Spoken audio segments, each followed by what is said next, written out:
sa balita, maiiwan ka niyan. Huwag kang papayag na hindi mo alam ang latest. Ma-out of place ka niyan. Programang hatid ang tamang balita at tamang impormasyon. Hindi lang sa Maynila, Kundi sa buong bayan.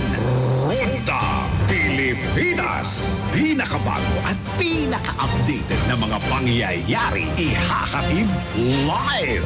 Ronda Pilipinas. Kasama ang gigising sa inaantok mong dugo, si Dennis Antenor Jr. Ronda Pilipinas. Makinig sa buong Pilipinas sa DWIZ Manila hanggang saan mang sulong nationwide sa lahat ng DWIZ local stations sa buong bayan. Watch din ng live sa Aliw 23 at sa Facebook at YouTube ng DWIZ Ronda Pilipinas, Monday to Friday, 10 a.m.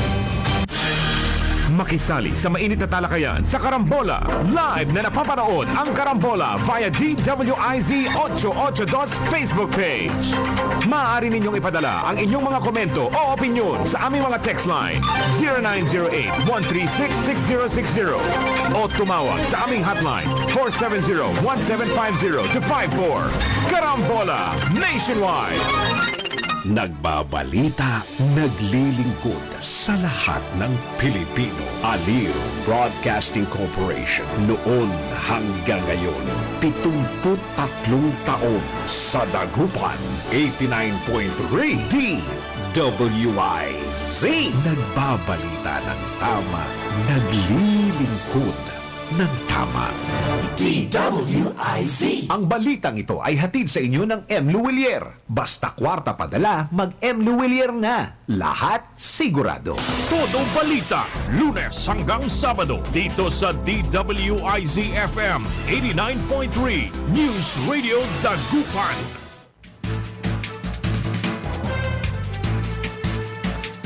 Magandang hapon mga kaibigan, araw ng Huwebes. Ngayon po ay October 6 at oras ng ating programang Todo Balita at Komentaryo sa DWIZ Dagupan. Tayo po ay magkakasama-sama hanggang alas 6 ng gabi. Inyong maririnig mga balita kaganapan sa lalawigan ng Pangasinan, sa ibang bahagi ng bansa at sa ibayong dagat. Ang inyong katoda balita, ako po si Liway Manantan Iparagire. Ako naman si Susan Valdez Yadaw. Kantamay natin sa technical ka-Aaron Robert Garcia.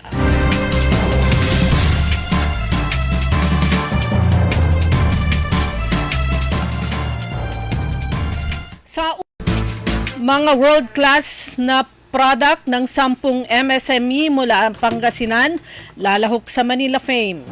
Todo balita. Sa balitang pampalakasan,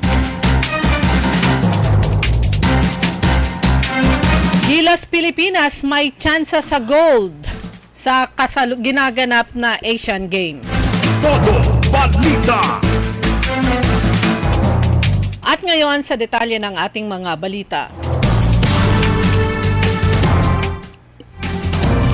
Tatlong mangingisdang Pinoy ang patay matapos na mabangga ng isang oil tanker ang sinasakyan nilang bangka sa Scarborough Shoal o Bajo de Masinloc. Batay sa ulat ng Philippine Coast Guard, ang insidente ay naganap noong Lunes ng madaling araw, October 2. Kasalukuyan umanong nakadaong ang bangkang FFB Dirin sa layong 85 nautical miles northwest na Scarborough Shoal nang bigla na lang itong banggain ng tanker na nagresulta sa paglubog nito. Tatlo sa mangingisdang sakay ng bangka ang kumpirmadong namatay, ngunit hindi na pinangalanan ang mga ito. Isa naman sa 11 nakaligtas sa insidente ang nagsabi na kabilang sa namatay ang kanilang kapitan. Ang mga bangkay ng mga ito ay dinala sa barangay Catos sa bayan ng Infanta sa lalawigan ng Pangasinan. Nagawa lamang umano ng mga survivors na makaalis sa lugar gamit ang 8 service boats. Samantala, inalis na ni Pangulong Ferdinand Bongbong Marcos Jr. ang pinatupad na price ceiling sa bigas. Ang pag-alis sa price cap ay inanunsyo ng Pangulo matapos mamudmod ng libreng bigas sa mga benepisyaryo ng Pantawid Pamilyang Pilipino Program o 4P sa Taguig City nitong Miyerkules ng umaga. Binigyan din ng Pangulo na hindi problema ang supply ng bigas sa bansa dahil tumataas ang supply dahil panahon ng anihan. Matatandang nagtakda ang gobyerno ng price ceiling sa bigas noong September sa pamamagitan ng Executive Order No. 39 upang makontrol ang mataas na presyuhan sa pamilihan at pinako sa 41 at 45 ang regular at well-milled rice ayon sa pagkakasunod.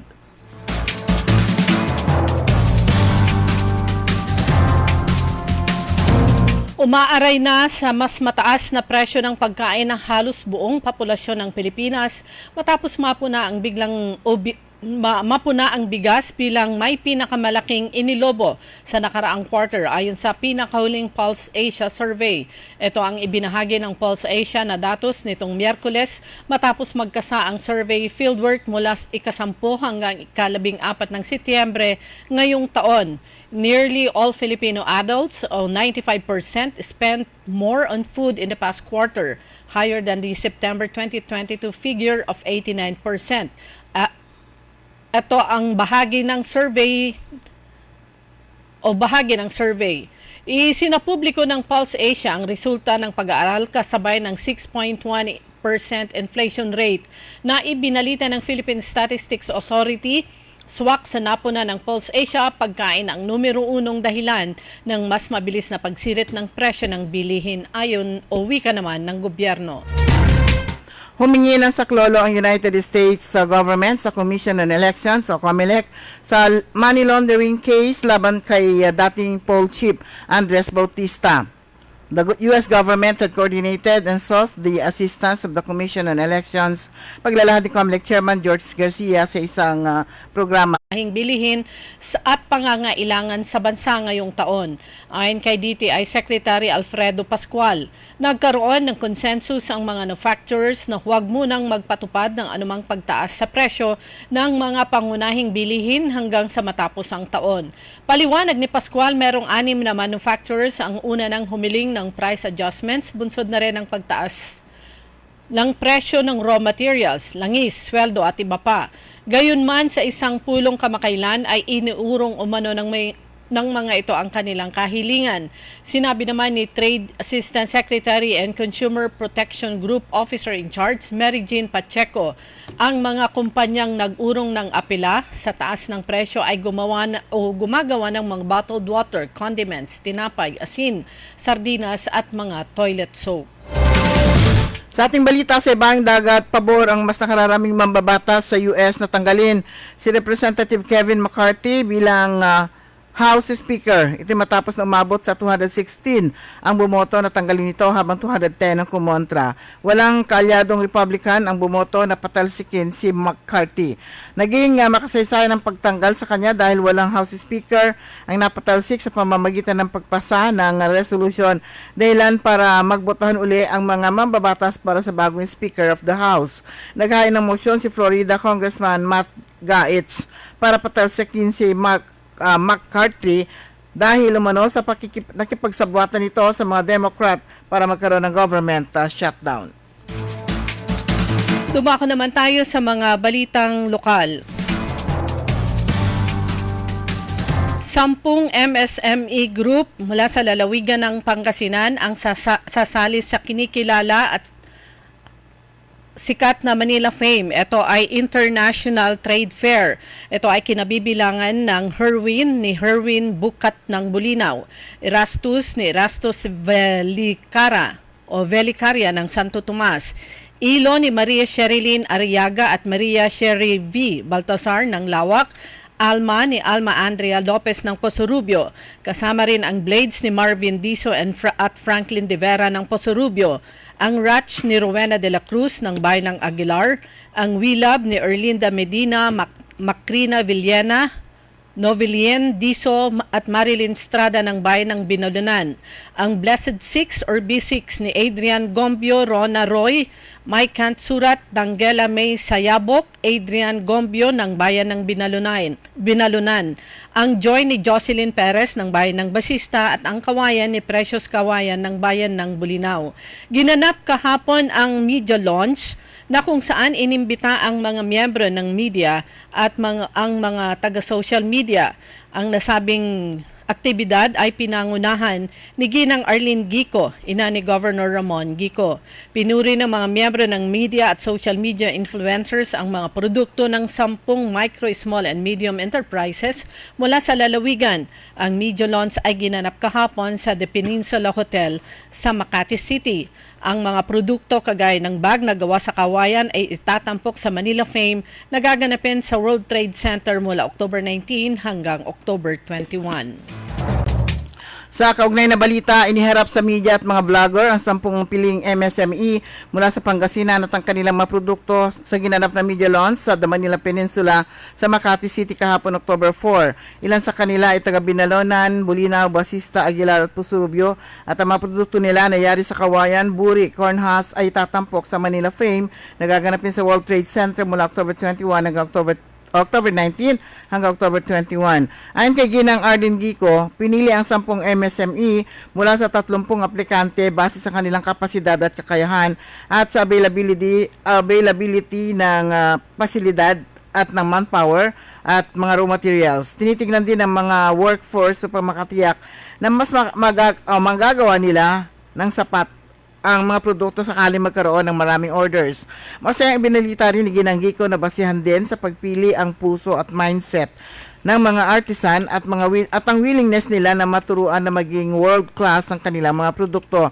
Sa ngayon, hindi na pwedeng ibenta ang mga produkto sa iba katulad ng kultura at hindi na rin pwedeng isabit o i-display katulad ng nakagawian. Nakatakdang i-market ang mga produkto sa Manila Fame at sa isang website kung saan international ang target na market.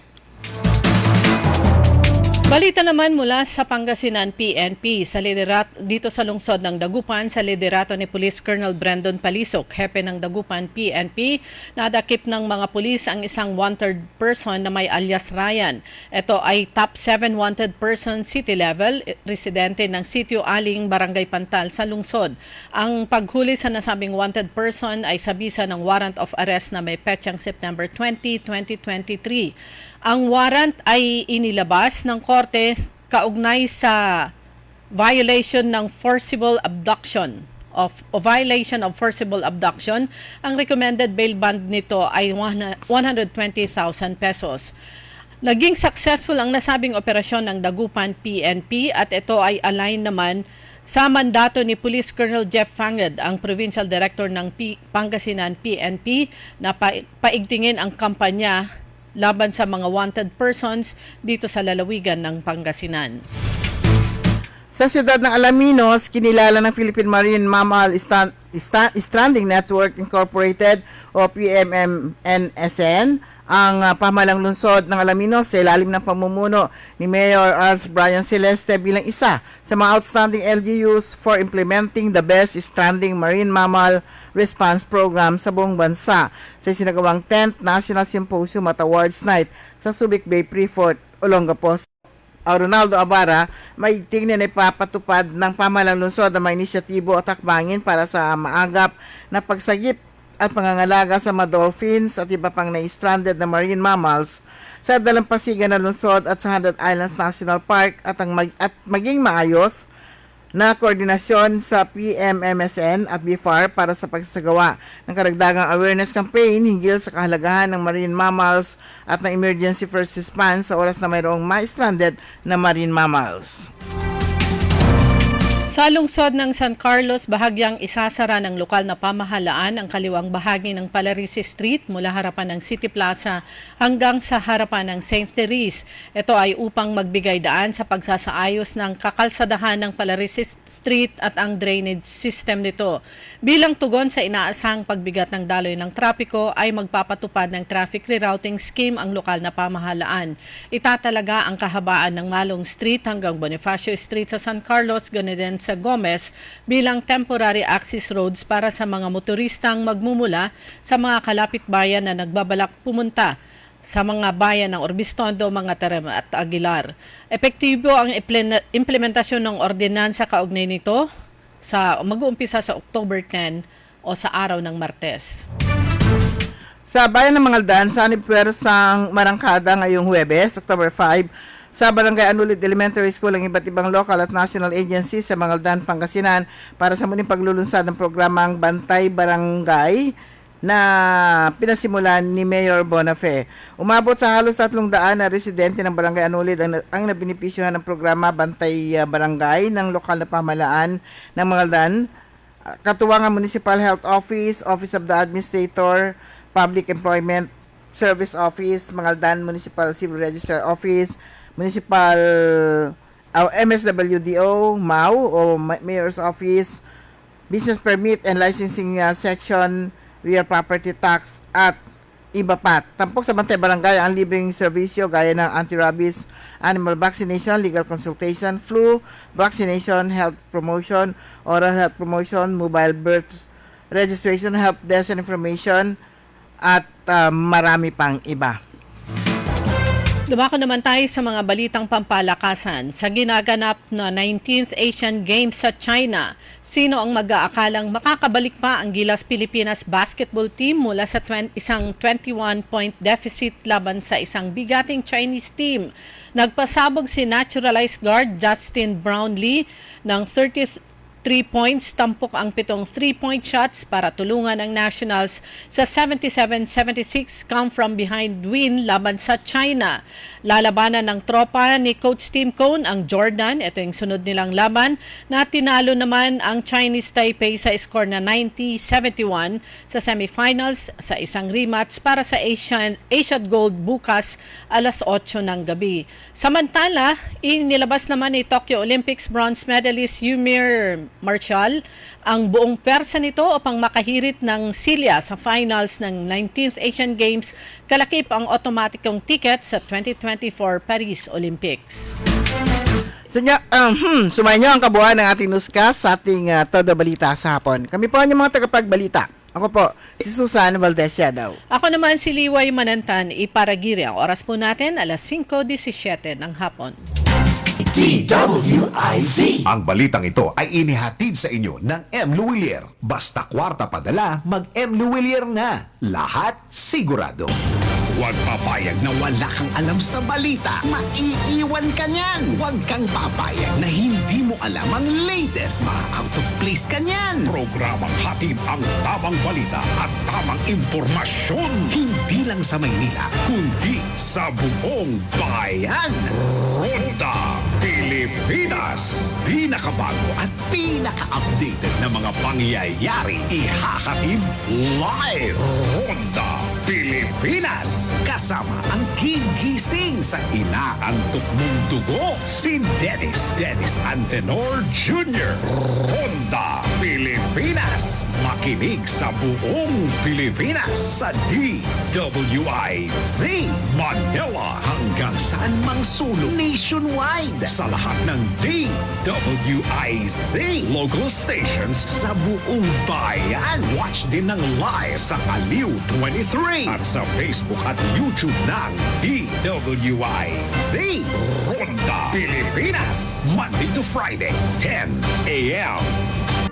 Tara na tumasyal sa ating pinagmamalaking 100 Islands National Park. Subukan ang mga bagong amenities at activities katulad ng zipline, rappelling, wall climbing at helmet diving at mag-cliff diving sa Imelda Cave ng Marcos Island. Halina at mag-overnight sa bagong guest house sa Quezon Island. Mayroon din tayong bagong 2-story pavilion, floating cottage at mga gazebos. Isama po ninyo sa inyong itinerary ang 3 most developed islands: Quezon Island, Governor's Island at Children's Island. Tiyak nahahangaan din ang ganda ng Quirino Cave, Romulo Cave, Imelda Cave, Cathedral Cave, Coral Garden, Bat Island, at Cuenco Tunnel. Welcome sa New 100 Islands. Hahangaan, babalik-balikan. I choose 100 Islands. I choose 100 Islands. Alaminos City, para sa lahat. Ang patuloy na pagpapaganda sa 100 Islands National Park at lungsod ng Alaminos ay pinangungunahan ni Mayor Art Brian Celeste. Mga Magic Suki! Hanap niyo ba ay produktong mura at dekalidad na pangbenta sa inyong sari-sari stores at budget-friendly groceries? Narito na ang Magic Savers Descuento Bazaar! Magic Savers Descuento Bazaar! Hatid ng Magic Supermarket at ng Department of Trade and Industry para sa mga wholesalers, sari-sari store owners, sulit sa presyo at swak sa negosyo. Naglalakihang deskwento na grocery items, promo bundles na may kasamang freebies, at paraffle na appliances at gift baskets. Tara na at mamili sa Magic Savers Descuento Bazaar. Sa deskwento at presyo, ikaw suki ay panalo! Magic Savers Descuento Bazaar in partnership with the Department of Trade and Industry is on October 13 to 15, 2023, 8 a.m. to 8 p.m. at Magic Calasiao, Victoria Place, Calasiao, Pangasinan. Sa mga minamahal naming consumers ng Centelco, mayroon ng Pay Anywhere scheme na kung saan gamit lang ang inyong mga Android phones ay pwede nang magbayad ng inyong electricity bills in no hassle at real-time recording. Iwas pila at abala, kaya mas makakatipid ka sa oras at pera. Tumawag o mag-message lang sa Centelco para sa mga listahan ng accredited payment centers. Isang paalala mula sa pamunuan ng Centelco. Papalakas ng papalakas, palinaw ng palinaw. Mga balita at impormasyong naiintindihan dahil malinaw mong nalaman. Tutok lang sa DWIZ. Mula umaga hanggang gabi. Updated on air and online. DWIZ. Nagbabalita ng tama. Naglilingkod ng tama. DWIZ. Liway Manantan at Susan Yadaw sa Todo Balita. Po natin mga kaibigan, alas 5:21 ng hapon at syempre andito pa rin tayo sa ating Todo Balita. Kasama niyo pa rin Liway Manantan ni Paragire. At Susan Valdez Yada, welcome sa lahat ng mga natotraffic ngayon sa Calasiao. Siyempre, chain reaction yan hanggang Dagupan, hanggang Karanglaan yata yung mga affected areas at saka dun sa Divinesia Highway. Siyempre pati dun sa Mm. everywhere palibot ng Yeah, yung binuksang napakalaking Maraming excited na mag-shopping. si Atchi andun siya sa Nepo. Si Atchi takot umuwi. takot umuwi. Kasi madadaanan niya doon. Wala siyang choice, malapit siya doon. Pero dadaan siya ng Tubang. Eh syempre yung mga pauwi galing pa rin doon. Naku, damay din kami. Sa bagay simula lang naman yan. Mga first days, parang kahit saan naman kahit na anong mag-open ng mga malalaking malls, talagang dinadagsa din naman. Kung bakit naman. Lalo na yon kasi ang pinakamalapit na branch nung nasabing bilihan na yan ay sa Dao, Pampanga. Yun. Ito yung mga pinupuntahan po ng mga kababayan natin at mga karatig lalawigan. Na nagsishopping ng mga... Sa shopping na mga imported. Kung minsan nakala mo nakakamura ka kasi parang mura lang. Tapos tignan mo, pag uwi mo ng bahay mo, bakit wala ka na pamili? Ang dami mong binitiwang pera. Tapos wala kang ba't lang?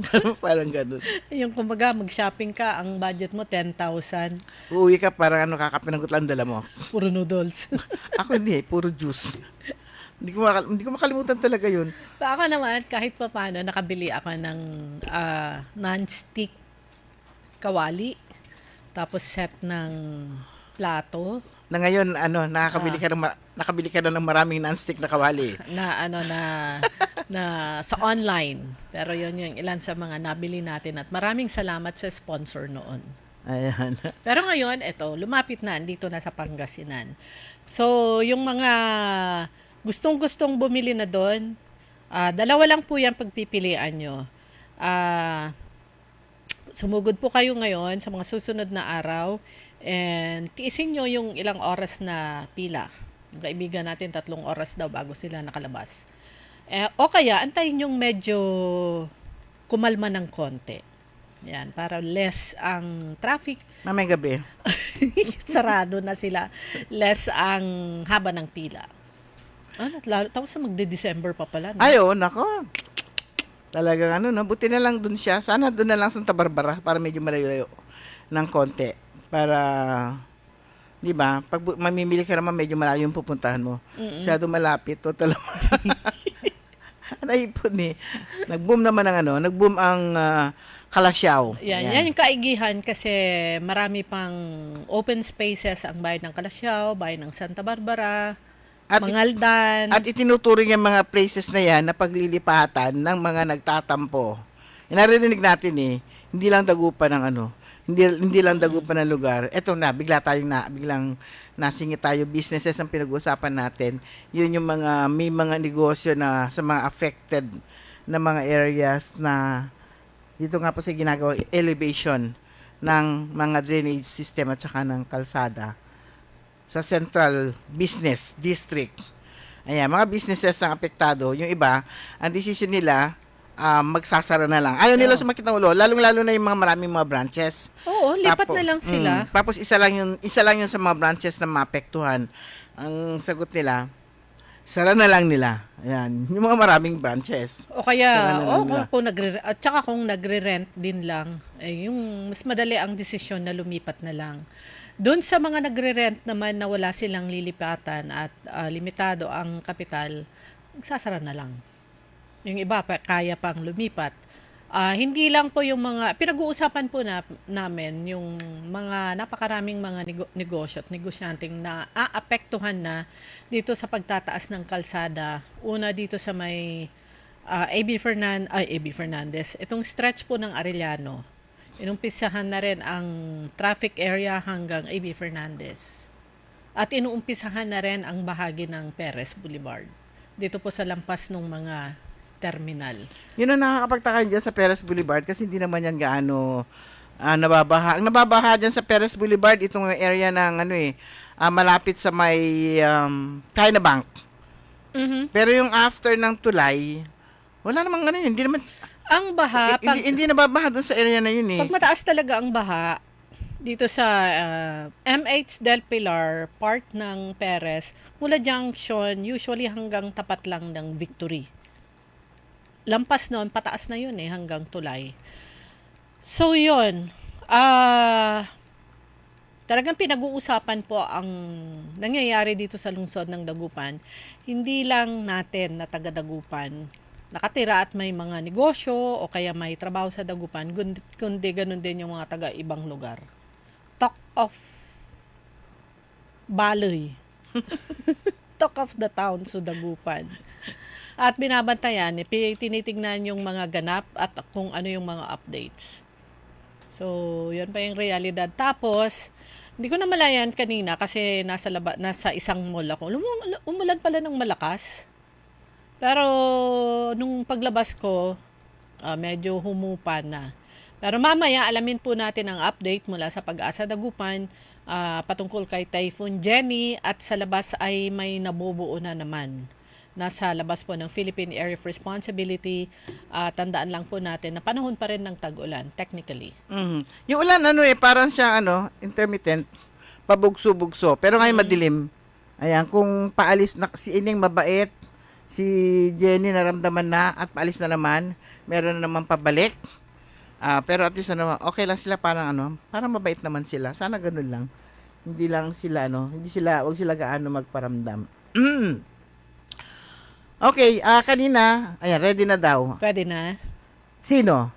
Takbo! Pag-asa Dagupan, kukuha po tayo ng update at nasa linya na si Sir June Soriano. Magandang hapon po.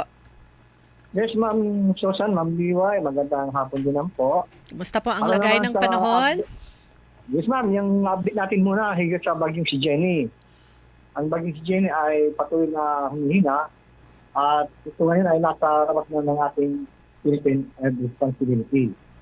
Kanina nga 4 ng hapon, ang mata ng bagyong si Jenny ay na mata nito na may layong 275 kilometers west-northwest ng Batanes. Nagyayang lakas na umabot ng 140 kilometers per hour malapit sa gitna at may pabugto pa rin na umabot ng 170 kilometers per hour. Sa ngayon, ito ay tumikilos ng westward sa bilis na 15 km kada oras. At mamayang madaling araw ng alas 2 ng October 6, ito ay nasa layo na lamang na 365 kilometers west-northwest by Batanes. Tuloy na po ito nakalabas ng ating bansa.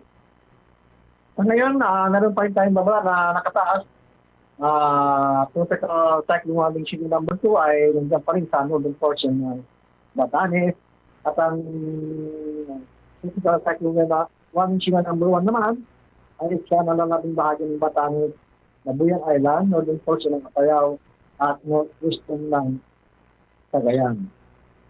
Sa ngayon ay nagpapatuloy pa rin po yung ating maulap na kalangitan ang buong nalaligan ng Pangasinan, Cagayan, Isabela, Quirino, Nueva Ilocos, sa Union, Abra, Benguet, Mountain Province, Ifugao, Kalinga at ng Aurora, dulot ng extension ng bagyo pa rin si Jenny.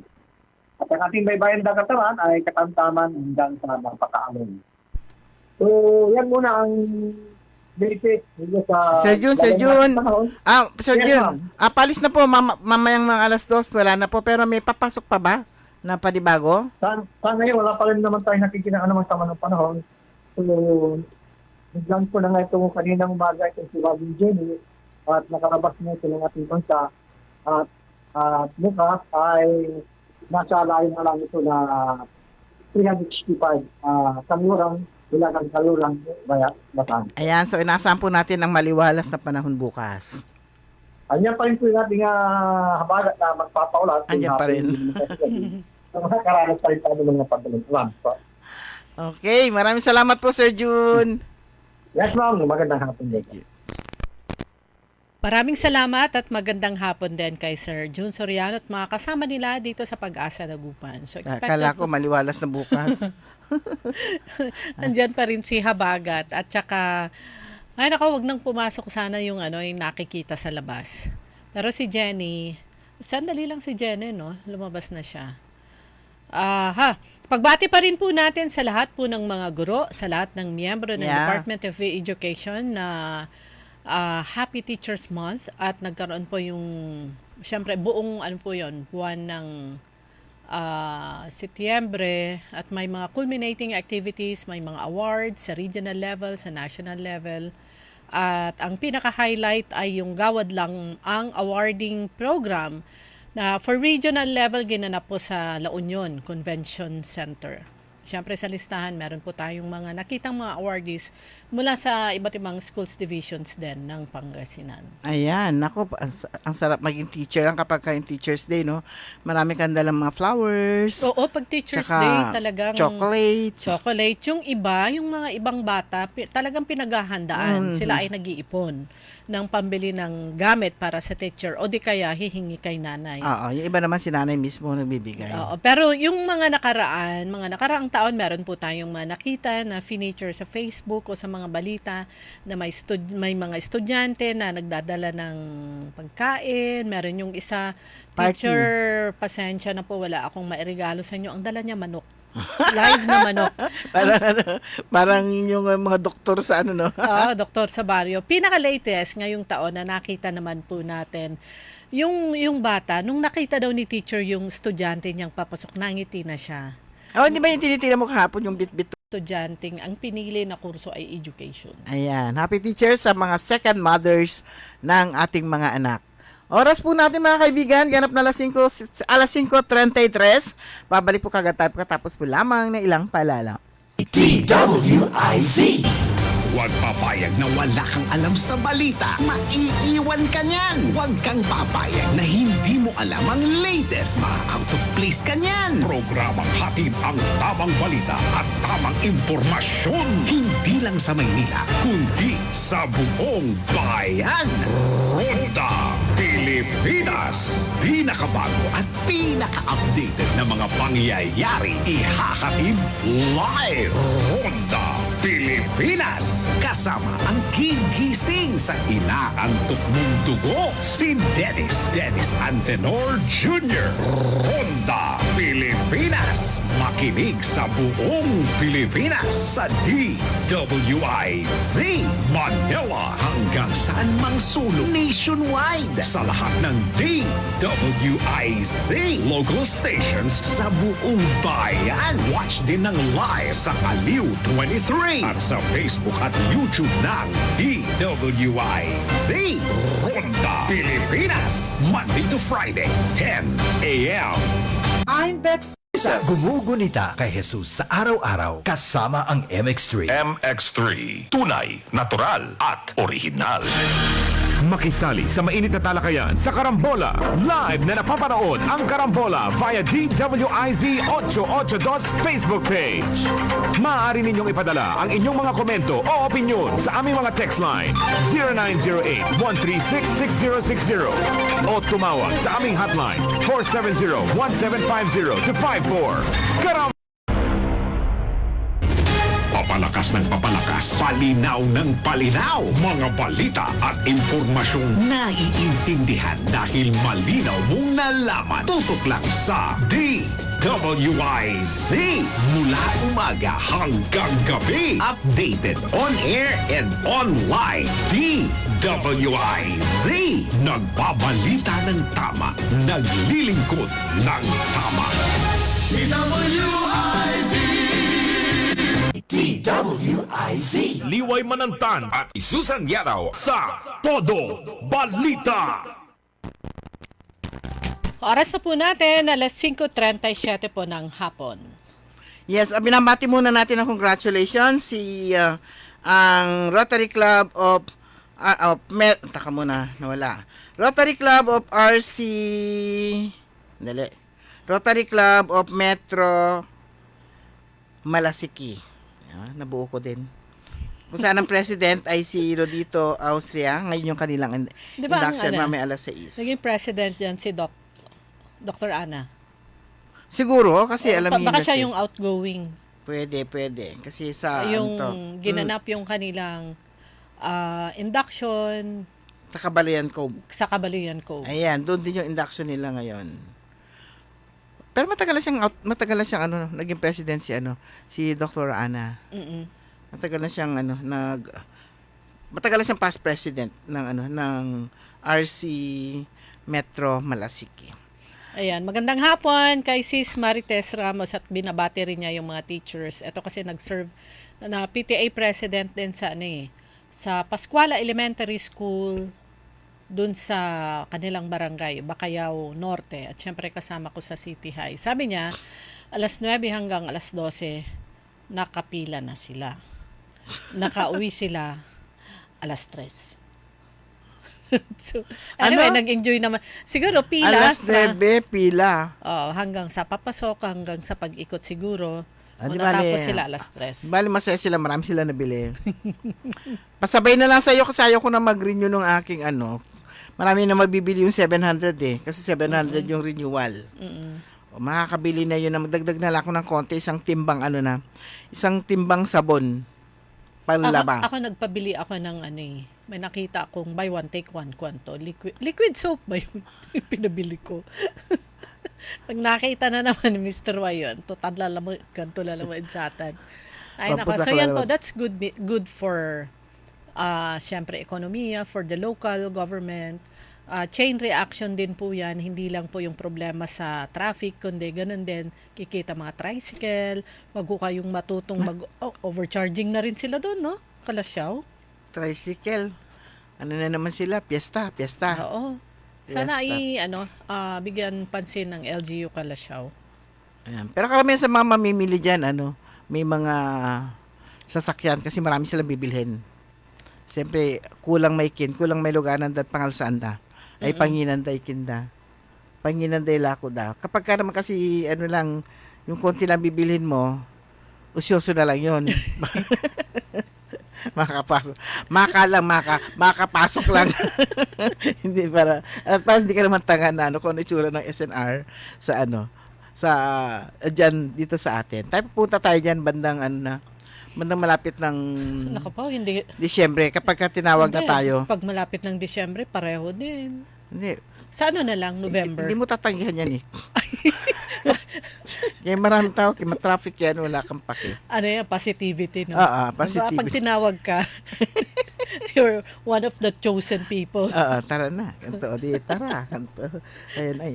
Okay, kaninang papunta tayo dito, nakikinig ako, pinanonood ko yung, yung meeting. Actually, parang live yun kanina ni Congressman Marco Huangco, yung pagpupulong kasama yung buong Regional Development Council kung saan napag-usapan yung pagtatayo ng International Airport sa bayan ng Lingayen.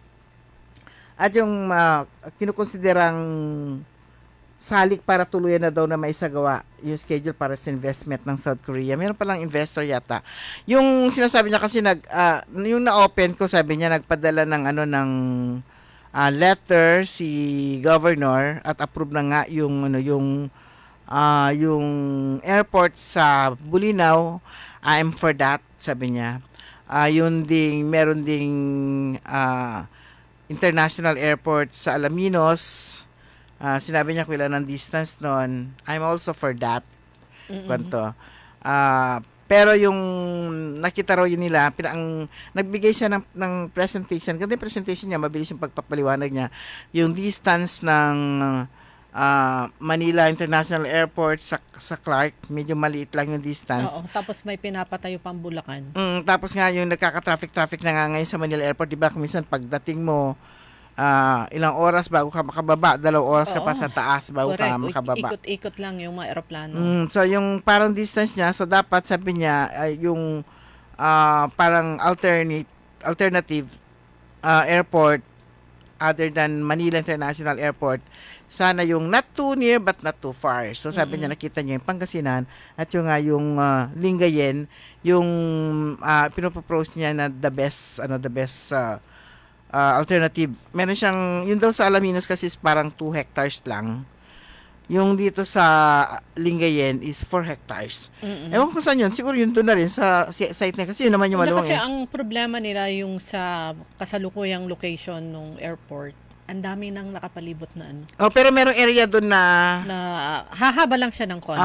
Iusog mo lang siya. Malaki pa yung area doon na bakante.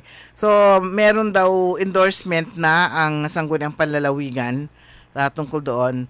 May endorsement na rin daw yung lahat ng mayors ng Second District at 24 na mga congressman from Region 1. Region 1 sinabi niya, 24 dami nun ang pumirma para nga yung pagsuporta nga dito sa itong airport na to diyan sa bayan ng Lingayen. So yun yung pinopropose niya kanina na napapakinggan natin on way dito. Pero meron ding mga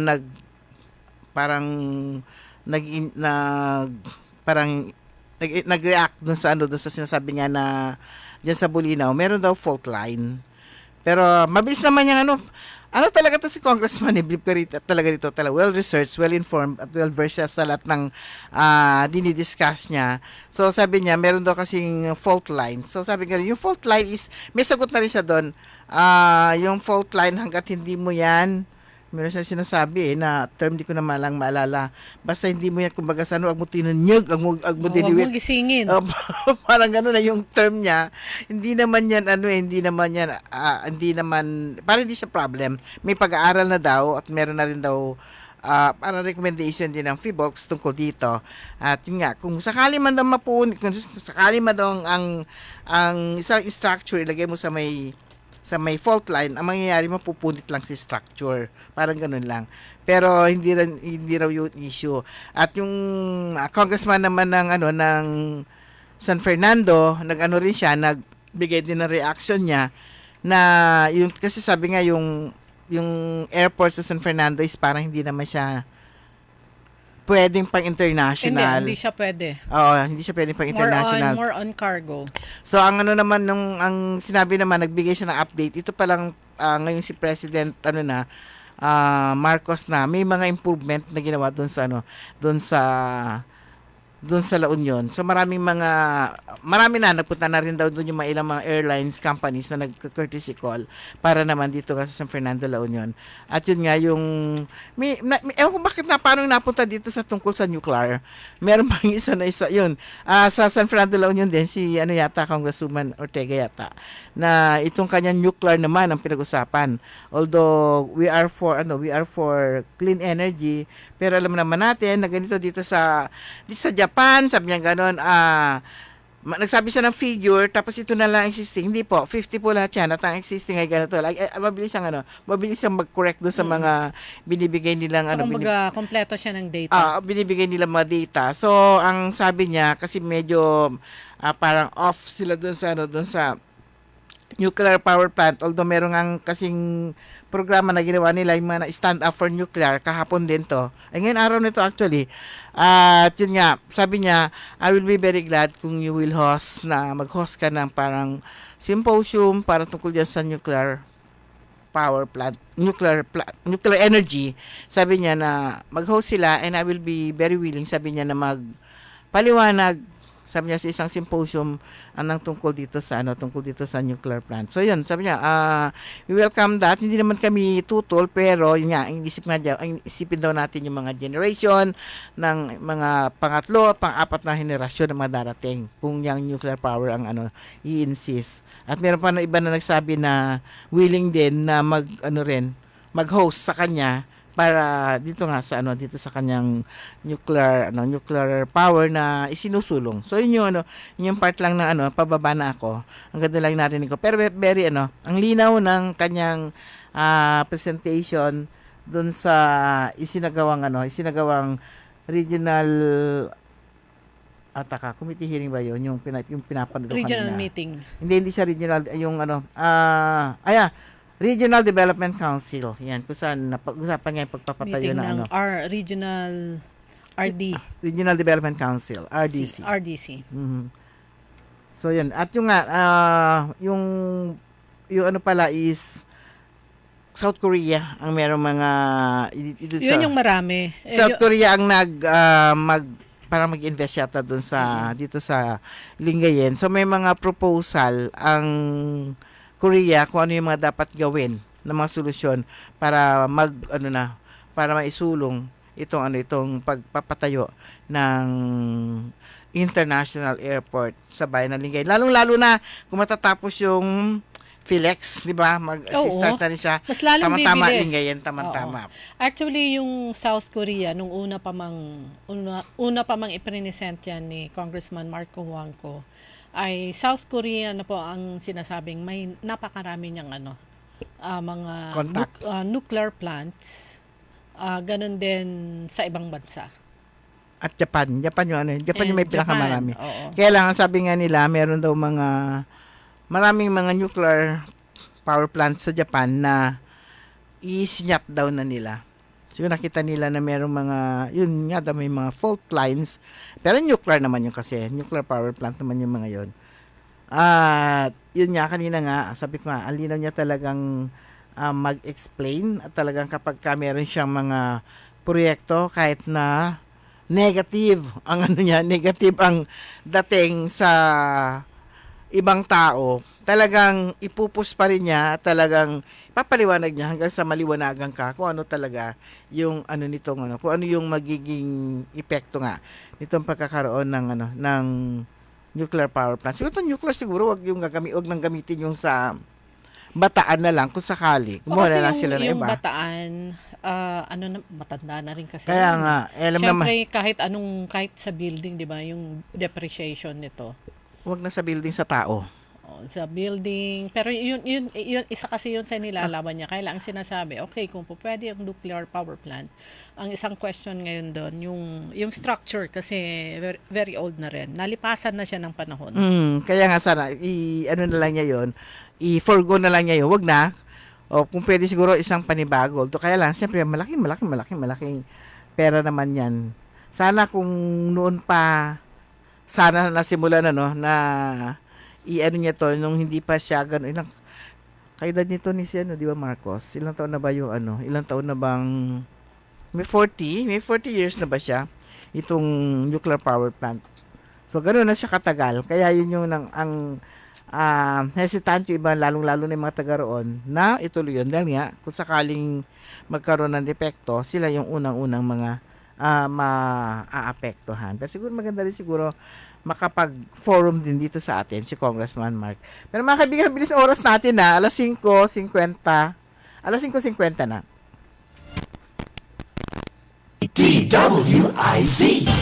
Huwag papayag na wala kang alam sa balita. Maiiwan ka niyan. Huwag kang papayag na hindi mo alam ang latest. Ma-out of place ka niyan. Programang hatid ang tamang balita at tamang impormasyon. Hindi lang sa Maynila, Kundi sa buong bayan. Ronda Pilipinas. pinakabago at pinaka-updated na mga pangyayari ihahatid live. Ronda Pilipinas. Kasama ang gigising sa inaantok mong dugo, si Dennis Antenor Jr. Ronda Pilipinas. Makinig sa buong Pilipinas sa DWIZ Manila hanggang saan mang sulong nationwide sa lahat ng DWIZ local stations sa buong bayan. Watch din ng live sa Aliw 23 at sa Facebook at YouTube ng DWIZ. Ronda Pilipinas. Monday to Friday, 10 a.m. DWIZ Manila, DWIZ Palawan, DWIZ Dagupan. DWIZ can now be heard anytime and anywhere. Just download the DWIZ app on Apple Store and Google Play Store. Get updated with the latest news in and out of the metro and participate in the discussion. Makisali sa mainit na talakayan sa Karambola. Live na napapanood ang Karambola via DWIZ 882 Facebook page. Maaari ninyong ipadala ang inyong mga komento o opinyon sa aming mga text line 0908-136-6060 o tumawag sa aming hotline 470-1750-54. Karambola Nationwide. Papalakas ng papalakas, palinaw ng palinaw, mga balita at impormasyong naiintindihan dahil malinaw mong nalaman. Tutok lang sa DWIZ mula umaga hanggang gabi. Updated on air and online. Ng gabi. Kahapon naman po ay ginanap yung media launch ng pagsali po ng Pangasinan sa pamamagitan ng 10 na MSMEs sa papalapit ng gaganapin na Manila Fame. Ito po ay international trade expo na ang fini-feature po dyan, sumasali po ng mga companies o mga negosyo na may magagandang produkto ay yung kanilang product ay the best of the best. Para na-imagine mo yun, na-imagine mo yung dati lang na yung bag mo nakasabit lang sa diyan sa palengke, tapos ngayon hindi na pwede isabit. O kaya sumasali ka lang sa mga fair. Simpleng trade fairs, sa mga mall, o kaya sa mga trade centers din, pero ito kasi ay mga international, ang mga foreign yung buyers na pupunta. Yung target nila, tsaka tsaka yung paglalagyan. Yung paglalagyan na hotel. Yan. Gaganapin po ito sa World Trade Center actually, yung kanyang venue. Ano yung history ng Manila Fame International? Ito po ang Manila Fame, ito po ay trade show na inoorganisa ng Center for International Trade Expositions and Missions o kaya CITEM, the export promotions arm of the Department of Trade and Industry. So yung direct involvement ng DTI. Ito po ay inilunsad nung taong 1983. At on houseware, furnishings, gift items, holiday decor, fashion accessories, etc. At meron po tayong 10 na mga MSME group mula sa lalawigan ng Pangasinan. At hindi lang po ganda pa at talagang pang-world na. At ang importante kasi dito, alam mo, napakalaking bagay yung tinatawag na package. Sana yung mga nakapamili ng mga produkto dito sa 10 MSME na ito yung micro and small, medium enterprises na na mga produkto at saka mga negosyante, ay kung nakabili kayo noon, sasabihin nyo, swerte nakabili na ako noon. Oo, meron kayo nun. Dahil ngayon, hindi na kayo makakabili dahil bawal lang bilhin dahil exclusive na sila para sa AAA o Abound. Ito yung asosasyon na hahawak sa kanila at talagang nagmamarket sa kanila at talagang Tututukan sila, tutulungan sa ang swerte nila pag imagine ko, ang swerte naman nila. Tama nga naman din naman yung sinasabi rin naman nilang huwag nyo ibebenta yan kasi wala ka ng pag-asa. Kumbaga sa barat-baratong dalabalala, di ba? Samantalang antindi nung dinaanan ng kanilang produkto. Hindi lang yung basta ginawa. Sabi nga ni Ma'am Joy Perez, di ba matagal na siyang gumagawa ng mga bags at iba pa na made of corn husk. Sabi niya, sabi ko, hindi ba nabubukbuk yan, ma'am? Ang ginagamit lang daw niya na corn husk ay yung mula sa yellow na mais. Yun lang. Matibay yun, sabi niya. Tapos yun nga. So, ito pong kasampu. Siyempre sa tagal nila na Oo. kikita na nila kung ano talaga yung pwede. At saka ilang beses na rin siyang sumali sa mga trade fairs sa mga malalaking mall sa Metro Manila. So, yung mga 10 na MSME ay si Herwin. Ito po yung kanyang brand name, Herwin. Ito po ay arts, mga artworks. Herwin Bukat ng Bulinaw. Pero sumasali na rin daw siya sa mga art shows sa Metro Manila. Si Erastus ng Santo Tomas, si Ilo ng Bayan ng Lawak. Dalawa yung lawak si Ilo, ito bags ang mga to. Bags o yung hamper. Tapos si B6, 6 sila. Ito naman yung mga sandals ba ang tawag dun sa kanya? Siyempre si Ma'am Joy na alam nating napakasipag, si Ratch, pagbigkas pa lang nung kanyang brand name, iba na yung dating, si Ratch, social. Tsaka yung mga kung saan nila dadalhin. Oo. Tapos etong si Kawayan, ito yung na-interview kong isa kahapon, ang may-ari ay si Precious Kawayan ng, originally sabi niya, taga sila, Santiago Island. Kaya alam niya yung buri. So nung panahon ng pandemic, sabi niya, dahil marami sa ating mga kababayan talaga walang pagkakakitaan, tinulungan niya sila. So gumawa ng mga produkto, hindi lang yung banig, andyan yung mga bags. So yun yung tapos sabi niya, yung buri plant hindi ito tumutubo sa kung saan-saan lang. So very maswerte ang bags dahil nakita niya yung market nung nasa Maldives siya. At ang Maldives po ay itong malaking tourist destination. Kanya naman, yan yung isa sa mga pagkakakitaan na itutulong niya sa kanyang mga kababayan sa Bulinaw. So abangan po natin yan sa 19 and 21. I-display na yung kanilang mga produkto. Ayan, at tignan natin kung alin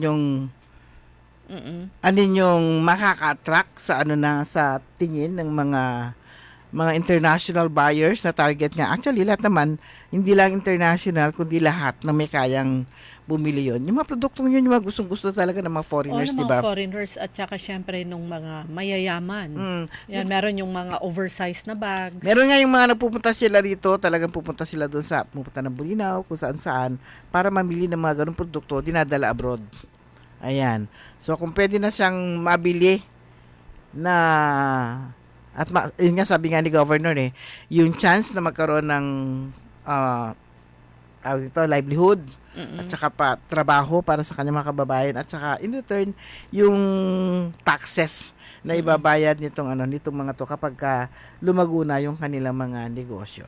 At yung isa sa mga tinigdan po ng Abound, yung grupo ni Ginang Arlene Gico, yung nanay po ni Governor Ramon Gico III, sa tinignan nila hindi lang yung mga designs, tinulungang ma-improve, meron silang mentoring, yung kakayanan na makapag-produce ng marami kung magkaroon ng orders. So dapat meron sila workforce na marami. Hindi yung kaya lang 10, ganun. Usually kasi pag abroad, marami silang kinukuha at yung may mga repeat orders. Kaya nga talagang tinignan talaga yon yung kakayanan nila kung meron silang workforce. At ang sa makagawa ng bags, basta okay na. Ganito yung design na sunod. Hindi po. Tinitingnan po dyan yung quality at nasusunod o nagkakaroon ng magandang quality yung isang produkto kung pag ginagawa ay nasa puso. Pero talaga world class yung World quality. class. At ito, Kuya Benji, magandang hapon. Matagal kang nawala, kaya nangungumusta siya. Musta oo, na? pero Kwento. kahit hindi nagparamdam ng mga nakaraan si Oo. Kuya Benji, Hindi ka nauuna yung pagbate. Hindi ka nakakalimutan. Ayan. Ayan, ibalik lang po natin sa media launch kahapon ng pagsali ng Pangasinan sa pamamagitan ng 10 MSME sa Manila Fame International Trade Fair ay syempre andun po, pinangunahan po yan ni Governor Ramon Gico III at ni Ginang Arlene Gico at si Madam Rosemary Uwali, maapelido to, no? Ito naman partner naman sa Ang alam pagtulong ko, sa Wawi. sa mga MSMEs na to. Plus, syempre, andun si Ginang Maan Tuason Gico, ang ating Vice Governor Mark de Guzman Lambino at saka si Attorney Melanie Lambino. At yung mga board members, mga department heads, plus syempre yung mga in-invite po nila from the media at from the nakita po namin yung yung ibang grupo, ibang klaseng grupo rin ng mga influencers. Ito naman yung mga mayayaman. Mga pang-high-end. Na Pang-high-end naman ng mga vloggers. mga vloggers at vloggers. High-end din po sila. Matutulala ka na lang. Ayan, binabati po natin ng magandang hapon ang biyanan ni Kaaron Terry Aquino. Inyangay naganda. Andun sila sa Region 1 Medical Center Annex. Pag-annex yung sa Binloc, ano? Naka-confine? Ayan, ang pangalan nila, Terry. Ayan, magandang hapon. Si Mr. Aquino? Pwede. Or si Mrs. At sa lahat po... Pedro. Meron na. Ay, Romeo Pedroza. Ay, biyanan niya na nakikinig. Tatay niya, si Romeo Pedroza ng R1MC Annex. Okay. Pero mga kaibigan, wala na po tayong sapat na oras. Antabayanan po ninyo ang susunod na programa mula sa 882. Bukas po, same time, same place. Magkakasama-sama po tayo muli. Alas 5 hanggang alas 6 ng gabi. Nakasama po natin sa technical side si Robert Garcia. Ako po si Liway Manantan Iparagire. Ako naman si Susan Valdez Yadaw. Magandang gabi po sa inyo lahat. Sumainyo ang Todo Balita, Lunes hanggang Sabado, dito sa DWIZ-FM 89.3 News Radio Dagupan.